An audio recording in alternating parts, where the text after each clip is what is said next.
जैसी राजनीतिक संस्कृति होगी वैसा ही प्रशासन होगा, वैसी ही नौकरशाही होगी, और जैसी नौकरशाही और प्रशासन होगा वैसी ही राजनीतिक कार्य संस्कृति बन जाएगी। तो यानी अगर कुछ राजनीति गलत कर रही है और नौकरशाही और प्रशासन में बैठे हुए समझदार अनुभवी लोग ये कहें कि नहीं आप ऐसा मत करें, ये गलत होगा, तो वो होने वाले नुकसान को रोक सकते हैं।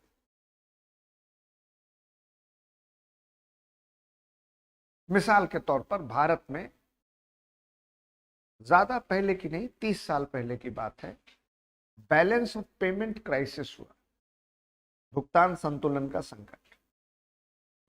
ये वो दौर था जब आजाद हिंदुस्तान के इतिहास में 1989-90 में वीपी सिंह ने मंडल कमीशन की रिपोर्ट को लागू कर दिया था।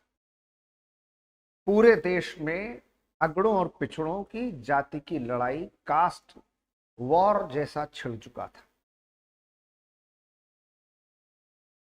क्योंकि हिंदू समाज अगड़ों पिछड़ों में बट गया था, तो एक पॉलिटिकल पार्टी बीजेपी ने इस अगड़े पिछड़े को एक में रखने के लिए राम मंदिर मूवमेंट शुरू कर दिया। मंडल की काट के लिए कमंडल लाया गया, रामलला हम आएंगे, मंदिर वहीं बनाएंगे।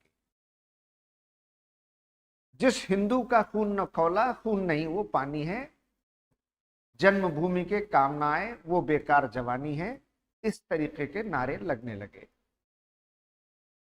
हिंदू वोट बैंक को यूनाइटेड रखा जाए, एक में रखा जाए, अगड़े पिछड़े में बटेगा तो दूसरी पॉलिटिकल पार्टीज को फायदा होगा। ऐसा ना हो तो पॉलिटिकल सिस्टम में अभी जो कास्ट वॉर चल रही थी वो अब कम्युनल वॉर में बदल गई, या यूं कहें कि कास्ट वॉर के साथ साथ कम्युनल टेंशन और कम्युनल वायलेंस भी शुरू हो गया। आपको याद होगा 91-92 में जिस तरीके के हालात थे, आप उस समय शायद बहुत छोटे रहे हों या शायद पैदा ना हुए। उस समय के हालात ये थे कि देश में दो तरीके के लड़ाइयों का माहौल चल रहा था। एक जातिगत युद्ध जैसी परिस्थिति थी, दूसरा धार्मिक सांप्रदायिक तनाव था। It was one side the caste war and the other side communal war, communal tension. ऐसे में अर्थव्यवस्था की ओर नेताओं को, राजनीतिकों को, प्रशासकों को ध्यान देने का न मौका था न अवसर था। तो हमारी जो अर्थव्यवस्था है वो गोता लगा गई, घाटे में चली गई। विदेशी मुद्रा का भंडार लगभग समाप्त हो गया। Forex reserves came to almost an end. इसी को क्या कहते हैं? Balance of payment crisis. रास्ता क्या था, कैसे इससे बाहर निकले?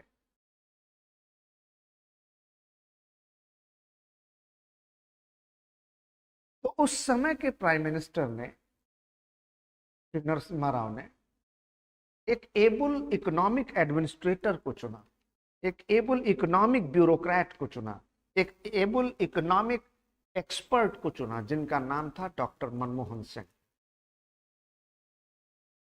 डॉक्टर मनमोहन सिंह जो दिल्ली स्कूल ऑफ इकोनॉमिक्स के प्रोफेसर रहे, जो लंदन स्कूल ऑफ इकोनॉमिक्स से जुड़े रहे, जो रिजर्व बैंक ऑफ इंडिया के गवर्नर रहे, और जो भारत सरकार में तमाम ऐसी पोजीशंस पर रहे जहां पर इकोनॉमिक की होल्ड्स होते हैं, इकोनॉमिक की सेंटर्स होते हैं, उन पोजीशंस को समझाने वाले लेकिन नॉन पॉलिटिकल आदमी थे।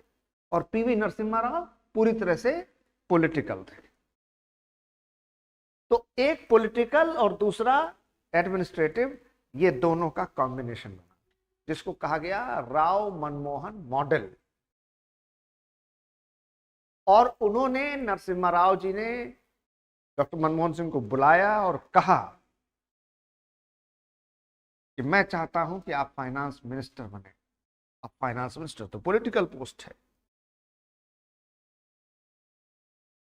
उन्होंने कहा साहब ये राजनीति और ये चुनाव जीतना और लड़ना और ये सब मेरे बस की बात नहीं। उन्होंने कहा वो सब आप चिंता छोड़ दीजिए, देश को इस समय आर्थिक संकट से निकालना है, कैसे निकालना है ये आप सलाह देंगे, क्योंकि उसका तजुर्बा, एक्सपीरियंस, एक्सपर्टाइज ये आपके पास है।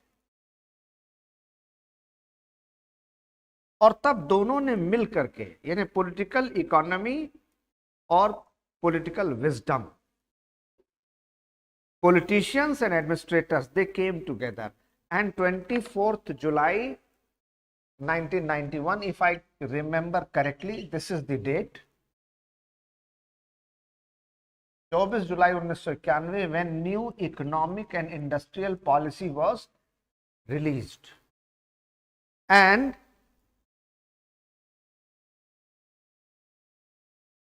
the process of LPG liberalization, privatization and globalization was introduced in India, and that proved to be a blessing in disguise.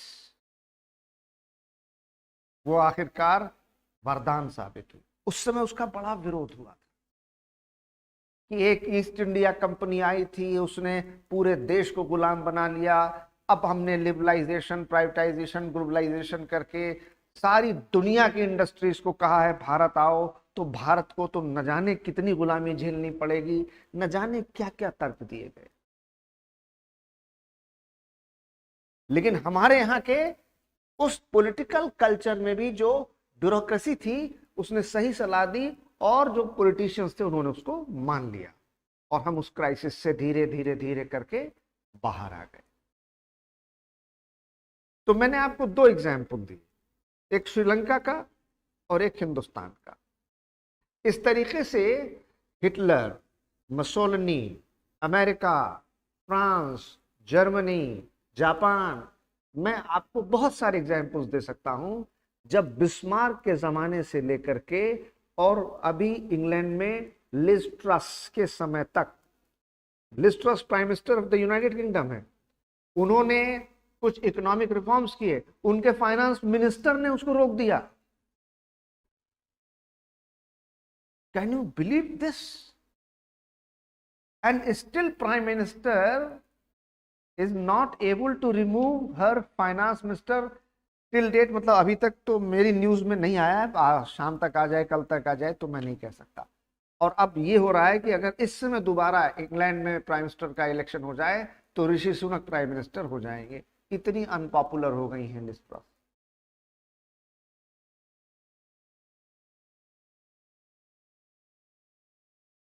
तो पॉलिटिकल कल्चर और ब्यूरोक्रेसी को समझना है तो इन दोनों चीजों को समझना होगा, और ब्यूरोक्रेसी और डेवलपमेंट को समझना है तो आपको यह मानना होगा कि दोनों एक दूसरे के पूरक हैं। Bureaucracy and development are complementary to each other, because bureaucracy is the tool, agent, instrument of development. Bureaucracy is the locomotive of development. नौकरशाही वो भुजाएं हैं, वो उपकरण हैं, वो औजार हैं, वो इंजन है जिससे विकास को प्राप्त किया जाता है। तो अगर नौकरशाही बेहतर होगी तो विकास के परिणाम और विकास के लक्ष्य दोनों ही आसानी से और बेहतर तरीके से प्राप्त हो। और दोनों में अगर कहीं किसी बात को लेकर के कोई समस्या पैदा होती है तो नुकसान तो देश का ही